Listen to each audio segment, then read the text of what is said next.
Guys, this is very exciting to be here and to be talking about mixed attainment groups. I've already been told it's the most contentious of all the debates, so winning this one will be a significant moment of glory for me. I have to admit, though, finding out that I was going to be against Andrew today did fill me with some nerves, given that he hasn't lost an argument on Twitter for 3 years, 79 debates on Twitter without a single loss and counting. However, walking into this battleground today against the Goliath of arguing and logical fallacies that is Andrew, definitely feel that I'm not the David of mixed ability. And I say that because I formerly was at King Solomon Academy, a school that I helped to set up in 2009. And prior to 2009, I'd been a maths teacher in a setted environment where we had pupils in ability groups. And then when the head teacher, when Max Heimendorf said, no, at KSA we're going to be going to mixed ability groups, I thought, you haven't got a clue. You're a science teacher. What would you know about teaching maths? We should be clearly teaching in ability groups. And he said, no, we're going to go with this because of culture. That one word for us was paramount. Creating the right culture at King Solomon Academy was something that was of utter importance. There would be times when we'd park teaching curriculum in favour of getting the culture and the ethos and the behaviour and the systems right at KSA. So, how has KSA done? Well, not badly, thanks very much. In fact, this year and last year, 95% of our students in maths got a C or above. We did better this year, however, with our B and our A grades. So last year, 75% of our students got a B or above. This year, 82% of our students got B or above.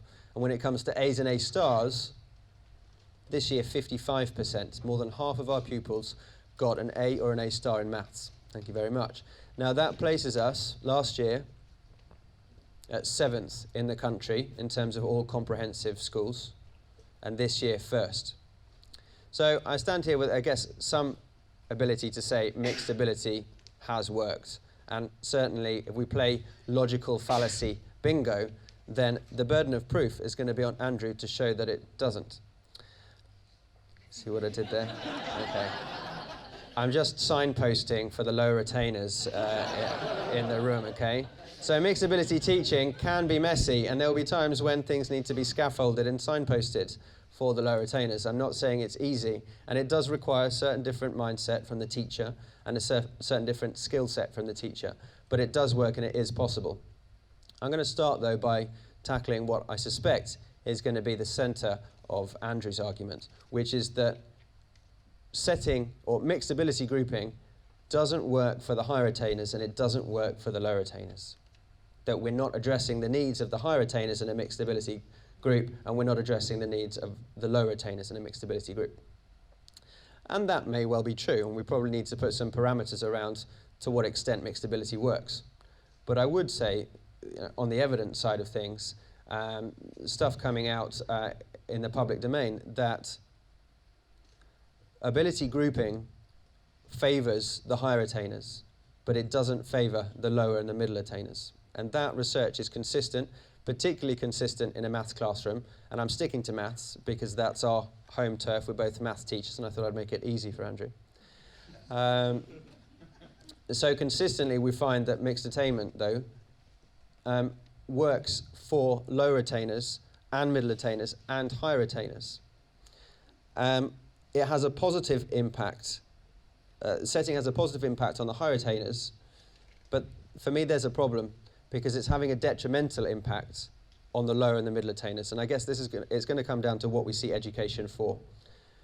I see one of education's purpose is to close the gap, okay? Because I see that many of society's problems stem from pockets of low education, concentrated pockets of low education. And if we can raise the floor on education and break apart these pockets and raise the floor so that everybody has a very high level of education, we can all call ourselves educated, then that's a good thing, and that many of society's problems can go away.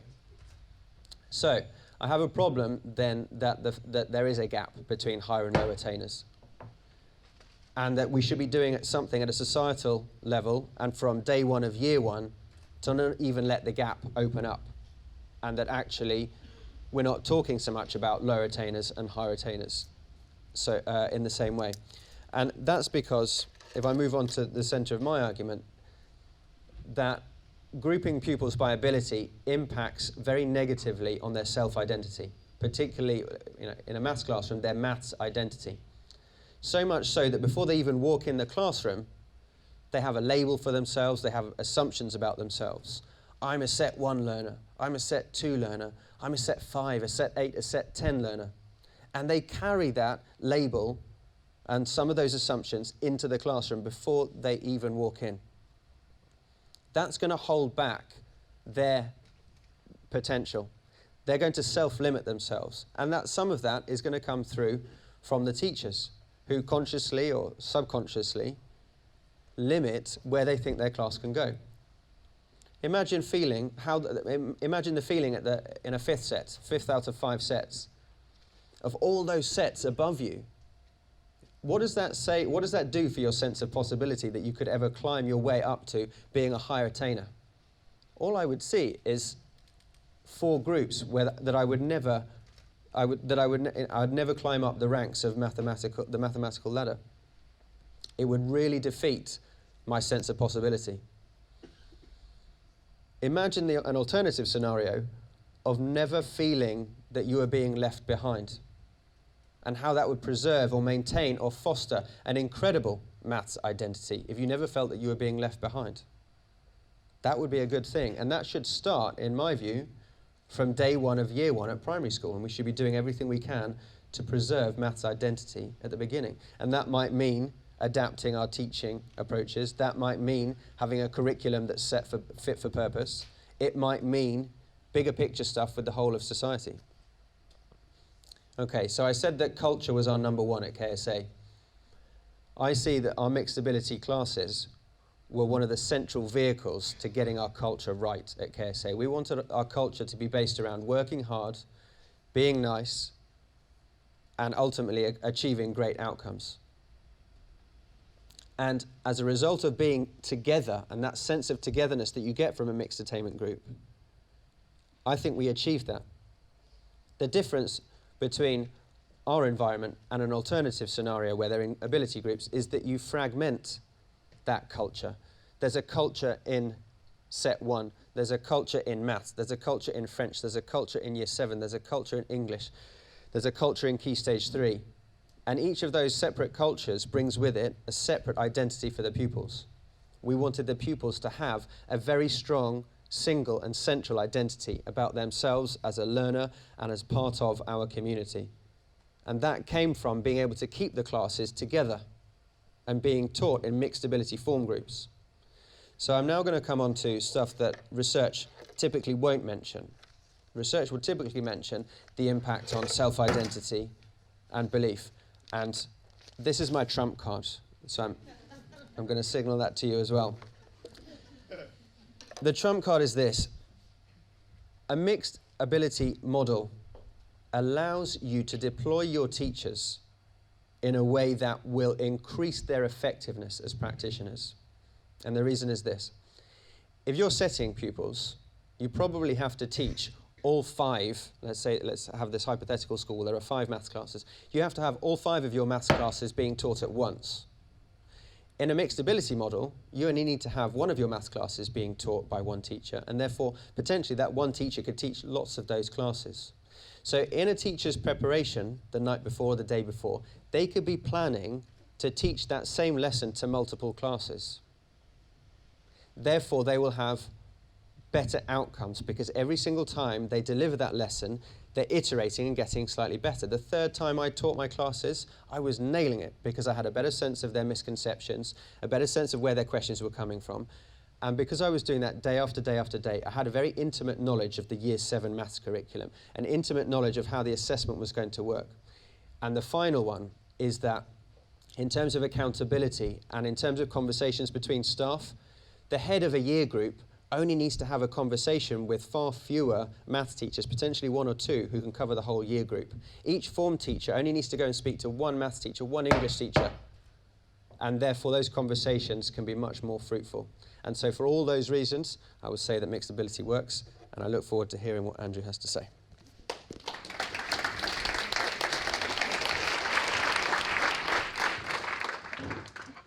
Thank you very much, Bruno. And now to speak against mixed ability, old Andrew. Thank you. Okay, I certainly didn't see myself as having some huge debating advantage here. It's not the same skill as debating on the internet. If I could go and write a blog, I'm sure I'd be far more persuasive than being here. When it comes down to it, I can really just go, if I had to talk about my own experience, I can't match Bruno's experience of success with mixed ability teaching, but I can match anyone's record of failure with it. I've worked at schools that are as bad with mixed ability teaching as any school is with any method. I've just finished at a school where the A star to C rate grade rate was 8%, including maths and English, and yes, it was mixed ability. My own experience as a student, I remember seeing mixed ability fail. I was in a mixed ability French class with other students who had done, in year 7, other students who had done French at primary school, and I hadn't done any French at all. And it was taught by using the immersion method, which is a wonderful system by which the teacher speaks at the class in French until they pick it up. And I didn't understand for a year what was going on. The gaps in ability that started with perhaps just people being a few months ahead of me at French just widened and widened until they were years ahead. And often it's claimed that mixed ability will stop people suffering from self-esteem. Well, I can tell you, being one of the least able people in a mixed ability French class, it did not do wonders for my self-esteem. Even now, the thought of having to speak French, it just upsets me. And following year, we had to do Latin, and we all started from the same point. And so it wasn't that I was just had no ability for languages. It was entirely the class was not able to deal with those that didn't start with the average amount of ability in the class. As a teacher, I've seen, as I say, failed experiments in pedagogy, mixed ability and the teaching methods that go with them. I think nothing fills me more with dread than starting at a school and some newly promoted, and it's usually a newly promoted teacher, comes in and says, we've really got to try something different with year 7, let's go mixed ability, let's go project work, and remember this is all, I'm a maths teacher, this is all in maths, let's go talking about maths instead of doing it. And I've seen that tried again and again, and it's usually abandoned by year 8. I've also seen schools where I've just been told, here's your curriculum and your scheme of work, here's your other curriculum and your scheme of work. Can you just teach them both at the same time in the same class? I've had, as I say, I think I've had these negative experiences of it, and the other version of it is when classes just stick with form groups. And I'm sure if a form group has a positive dynamic, they can take that round the school from lesson to lesson and it's fine. But it also applies if there's a negative dynamic in there. You can get classes that, because they're always together, because they're never reset from subject to subject, do the same tricks, get into the same habits, cause the same trouble from lesson to lesson. That said, when I'm talking, I've got to be precise about the difference between setting mixed ability here. What I'm after is a narrow range of ability. And when I say ability, I mean it in a literal sense, what you can do. I don't mean some innate quality. I don't believe ability is fixed. I just think kids at any given point vary in what they can do. Often we look, well, I've just talked about the failures of mixed ability. Often when we talk about the failures of setting, we look at schools that have been inadequately set, or they've been set on the wrong assumptions. Target grade setting is one of the worst I've ever seen for failing kids. But if you set on what kids can actually do, it gives some advantage. I should also say that if you're looking at a restricted population, so if you're looking at a grammar school that doesn't set, that's not really the wide range of ability, that's not mixed. If you're looking at a course at a university that doesn't set, again, you're not dealing with the full range of ability. And often we talk about countries that don't do any setting or streaming, and actually what they do is keep low attainers back for a year. And again, it's still not the full range of ability. What I would say is, here in this country, I want as narrow a range of ability as practical. Obviously, there's always some range. And partly that's because I think the important things in teaching, firstly, it's passing on knowledge. And if you can make sure that your class start with roughly the same prior knowledge, it makes teaching easier. You don't have to be explaining one thing to one half of the class and another thing to the other half of the class. I also think that practice and precise practice in order to get fluency is an important part of teaching. And again, I think that is a lot easier to do if they're starting with similar levels of fluency to begin with. I also think that it's because those two key parts of teaching, I think the most important parts, practice and passing on knowledge, are more difficult with mixed ability, that I've experienced again and again schools where mixed ability means everyone does a different worksheet, or students in groups learning from each other rather than the expert in the room, or a focus on very vague objectives and skills rather than clear pieces of knowledge that everyone needs to learn. It's always, I'm gone through the PGCE route into teaching. I know that the first thing you get told is all the evidence supports mixed ability. And then you look at it, and most of those studies you see consist of 2 schools, 1 setting, 1 mixed ability, and then the researcher looked at their results. And if the researcher was Joe Bowler, they then ignored the results and picked something else entirely. Often the research is advocacy, propaganda. There's no sense in which the people running the trial were neutral. Meta-analyses that put all the research together often include the lot. That said, on the whole, they tend to show a positive effect for setting rather than mixed ability. About the only one that didn't is Slavin, 1990 research that showed a small negative effect. Well, firstly, he started by saying setting is undemocratic and inegalitarian. Proved to me that it isn't. But I think also he used a lot of these tiny studies with huge negative effects to bring the rate down. I think Hattie, by contrast, found a positive effect. And I think you'd have to, by looking at meta-analyses, I think you'd struggle not to get somewhere between 0 and 0.2 effect size for setting. Beyond that, I think there's now 1 piece of high quality research that I know of on setting. I'd recommend finding it. Dufflo, Dupas, Kramer in 2008. They actually managed, instead of looking at 2 schools, they looked at 120 schools. They did this in Kenya, so it is a bit out of context, but it was a randomised control trial. Every child was assigned to ability grouping or mixed ability at random, and they found in this huge trial a constant positive effect for setting. I think there's a moral argument as well. It's often talked about equity as the purpose of education, or making things more equal.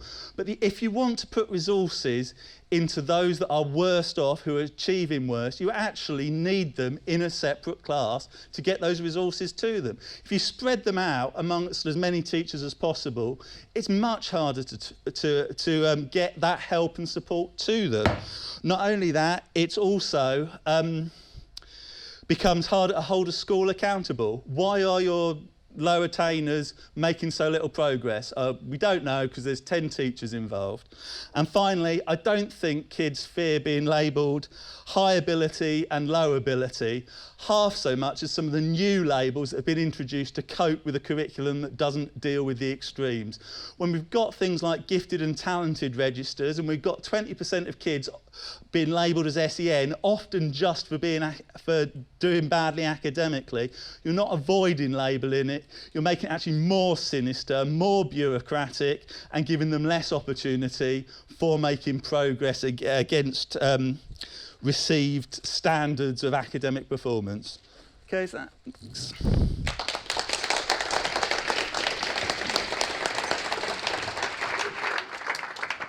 Thank you, old Andrew. We'll now go back to Bruno to shore up the case for mixed ability when he's ready. Okay.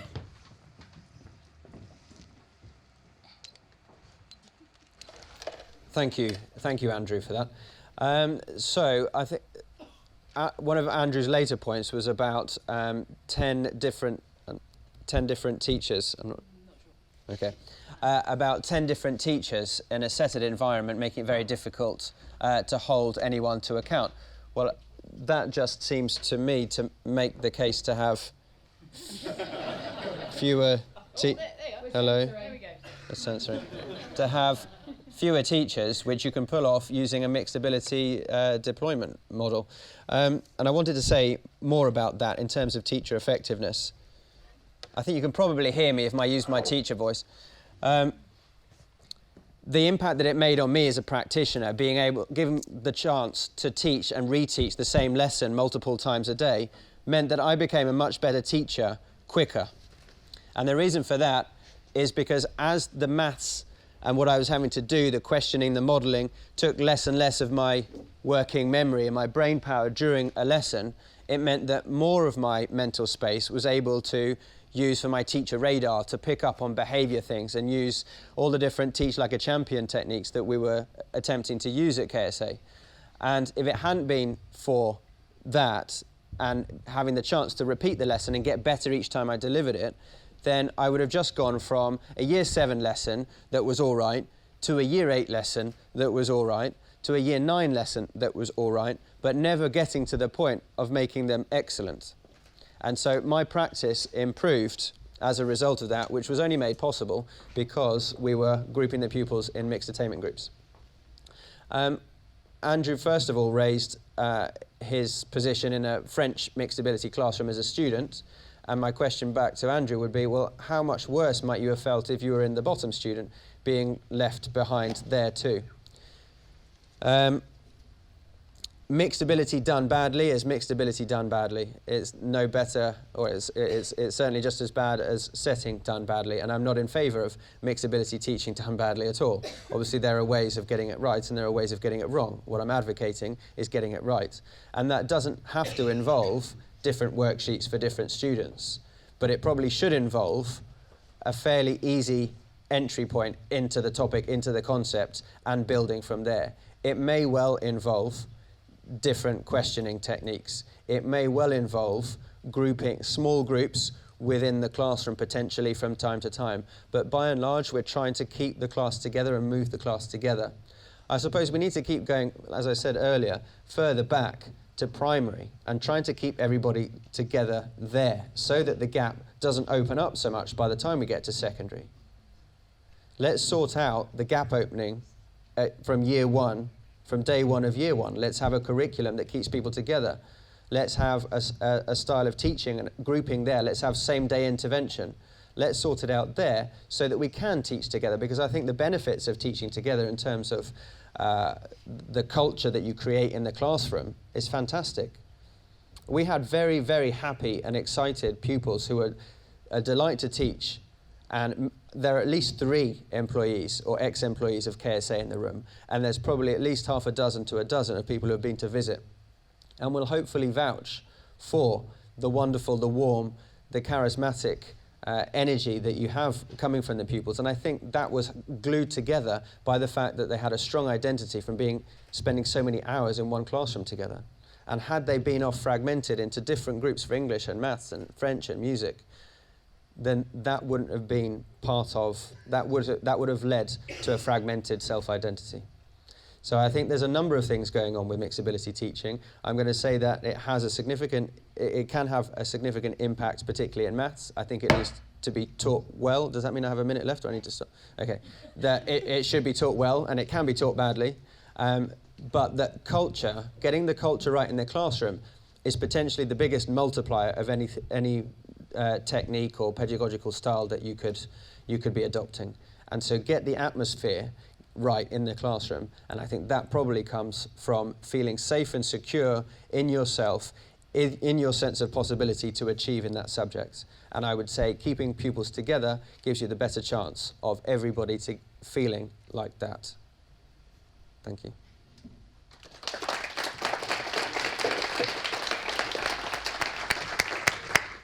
Thank you, Bruno. My draconian nature appears to have frightened the speakers, which is all I've ever really wanted as a teacher. But now to rebut on the side of against mixed ability, old Andrew. Thanks. In terms of what Bruno said, I mean, there are things that I want to follow up, perhaps in the closing remarks. I mean, I think, as I say, KSA is an exceptional example, and I don't think it's the standard for mixed ability teaching. And I've heard wonderful things about the culture of KSA, not all of which, the people that have told me the wonderful things about the culture, they haven't all said, and it's because it's mixed ability. I would certainly question, is it mixed ability at GCSE? How many hours of maths do they have compared with the average school? How big are the class sizes compared with the average school? And how much of that exceptional culture would exist even across the whole school, even if you mix students up? And I do think that if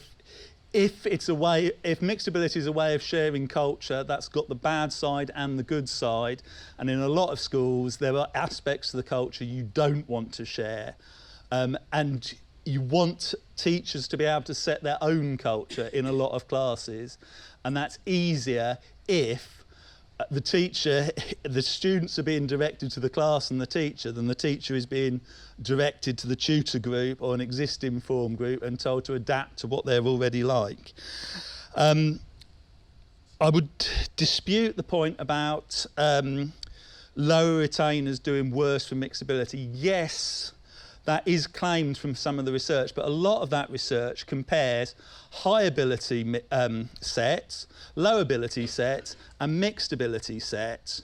And strangely enough, the high ability sets tend to learn the most, and the mixed ability sets tend to be in the middle, and low ability sets tend to be at the bottom. But that's not comparing high ability students against high ability students in a mixed ability set. It's not comparing low ability students against low ability students in a in a mixed ability set. There was actually I'm sure I wrote it down. There is a critique that was published in 1999 of how much of the research made that basic error of not comparing like with like.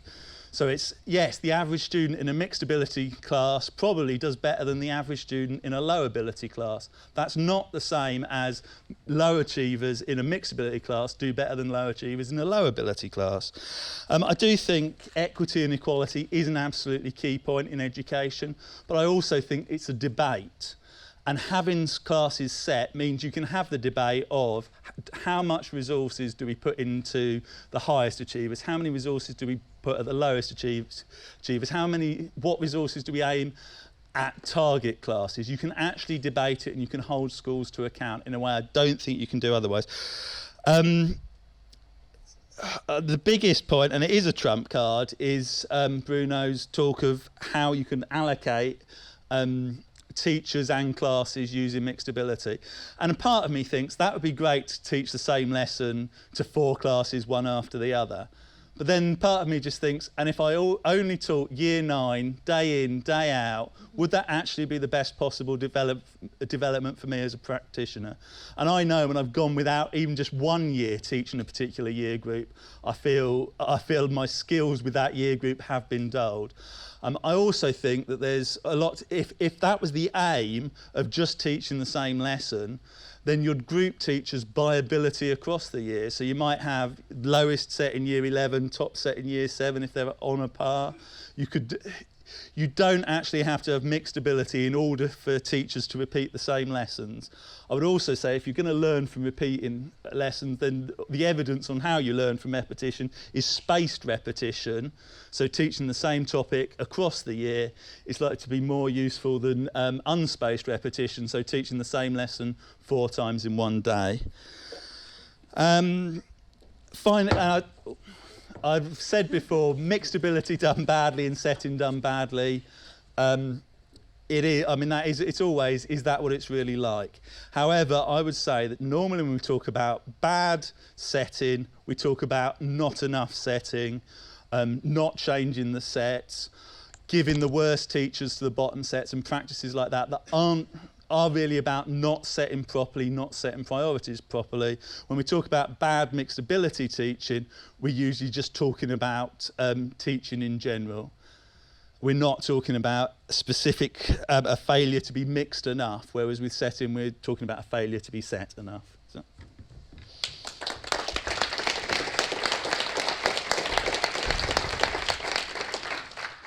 Thank you very much, both Bruno and old Andrew. Right, we are back to questions. Running through those, I think there is an issue of when you have a setting, there's a culture of competition. However, I don't think that that's necessarily bad for motivation. The fact that if you achieve really well, you may move up and be able to do something more challenging, or if you are struggling, we may be able to put you where you get more support, is not the worst thing in the world to happen. And I don't think the attitudes that come from that are always negative, nor do I think they disappear in the mixed ability classroom. It's entirely possible in the mixed ability classroom for the most able to complain the work's too easy and the least able to complain everything's above them. With regard to other subjects, I mean, really, I prefer it when schools give subject areas some autonomy on this. Having experienced maths departments being forced to go mixed ability by people that aren't maths teachers, I'm not necessarily thinking, how can we set elsewhere? However, I think where there is a subjects with a particular body of knowledge that's cumulative, you're always going to find advantages to working out what people already know before you start. And obviously there's always practical limitations, but that will be something that I think creates benefits in other subjects. With regard to the snapshots point, it's absolutely the case that if you have setting, it must allow for mobility.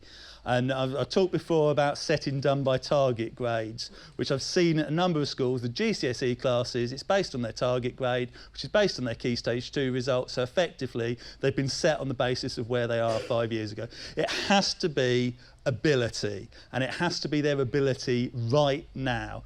And I would say, for that reason, you want the curriculum in every set to be reasonably similar, so you can move between. You should be moving fairly regularly. The study you mentioned is Rosenthal, isn't it? The Pygmalion study. I mean, my immediate, and this is education geek response, my immediate thought is, didn't the replications of that fail? So that, as widely reported as that result is, I'm not sure it is a fact of psychology that teachers do have that effect. But also, if you are going to have teachers that have low expectations for the weakest students, I think the best way you're going to catch that is if there's bottom sets, and if the bottom sets are underachieving, you know that's when compared with what would be normal for a bottom set, you know that the teacher hasn't been pushing them hard enough. Whereas if you just spread out the weakest students amongst a lot of teachers, you don't have the same kind of accountability. Is it just the one individual student underachieving that just so happens to be in their class, or is it that they have the low expectations? Teachers will still have the expectations even if you don't set. Beyond that, I think there's just a general point of how you organise public services. We wouldn't think of setting up hospitals and send everyone in the population to a hospital, regardless of whether they're ill or not, so that the people that are ill don't feel bad about themselves. We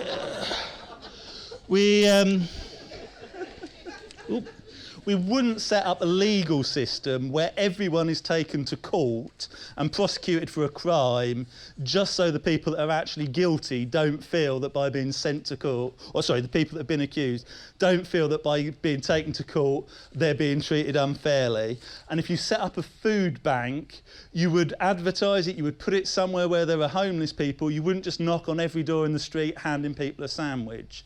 I think if you are going to deal with equity, you have to actually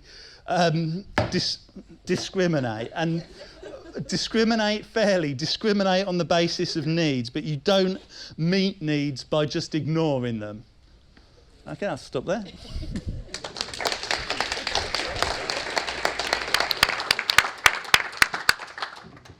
Thank you, old Andrew, Meals on Wheels. And finally, to sum up for the proposition, not to sum up, yes, thank you, Bruno. I'm responding to the four questions principally. So Naveen asked about science mixed ability versus science setting. I taught science mixed ability at KSA for a year with year 9s. It wasn't straightforward, I'll admit. I wonder though if, trying to compare, I think there might be a distinction to be made between teaching science in mixed ability and setting versus teaching maths, mixed ability and science, and certainly data trends tend to point to a larger effect on maths and the grouping in maths. So I'd say maybe it applies differently, potentially in that maths has a slightly more elevated status, potentially because so there's therefore kind of more emphasis placed on maths, and whether you do well or whether you don't plays into much more of how you feel. Potentially because a lot of maths questions tend to be short, sharp, right or wrong style, and as a result of answering many correctly over time, the pupil starts to feel good about themselves because of the endorphin kicks. And similarly, pupils who consistently incorrectly answer questions get all the cortisol hits, and they start to internalize that they get things more wrong more often than they get right. And I suspect the style of questions in science are slightly different, and therefore you don't have the same physiological responses to answering questions correctly or incorrectly in science as you do in maths, which is why maybe it plays on the kind of the psyche of a maths student a little bit more. So do I have such low expectations of myself or of colleagues who can't address the kind of sense of possibility, the low self-expectations that pupils in a low set have? Very interesting wording of the question, but that aside, I think one of the reasons why it'd be so difficult in a low retaining set to change that is because of the interplay between individuals, and that actually if you've got multiple individuals with a low sense of possibility in one place, you're not just tackling each individual separately or those low expectations one by one, you've got the whole class dynamic to try and address. And that is possible, but there's a time cost on that. It could take you a number of months before you've won the whole class round, whereas I think you can probably start in September at the ground running with 1 or 2 pupils in a mixed ability group where they're in there's more of a sense of possibility amongst them. So I think, I'm not saying that it can't be done in a low ability group, but I think there's a time cost, and I think it's probably harder to have the conversation that effort will be enough to get you there when it seems like there's so many rungs above you. It'd be hard to have a growth mindset conversation with a low ability group of pupils when they're all together. We can, okay. Other things going on at KSA, absolutely. KSA's success is the result of a number of things, and we sort of said to ourselves we had these 101% ideas, but I did say that culture was our number one, the thing that threaded through all our attempts to be successful, and that the mixed ability groupings was a vehicle for keeping and maintaining that culture. Number 4, grouping tables within a mixed ability group. Is that still mixed ability? If you're operating 3 or 4 different curriculums simultaneously, if you're differentiating 4 different ways simultaneously, then no, you've just got 4 very small classrooms, 4 very small setted groups in one classroom. But that, to me, isn't necessarily the way to approach mixed ability teaching. I wouldn't have, for one, I'd mostly be having pupils in pairs, and when the time is right, grouping pupils together. So those groups are very fluid, and those groups would be based on things like exit tickets, where I had a sort of almost a live sense of how they were doing, and then responding to those needs on a day-by-day, lesson-by-lesson basis. And I could factor that into my planning much more easily if I was planning for one lesson to be delivered multiple times. Am I also summarising at this point, or just responding to those 4 questions? You can write do summary if you like. Well, are we going to then come back? No, this is it, right? Okay. Summarise. Summarise. Okay. So for me, I think education is about is there to help get everybody to a point of being educated, and mixed ability allows that to happen in a way that setting doesn't. The evidence is suggesting that low retainers tend to be the ones that end up in low sets tend to be from disadvantaged backgrounds.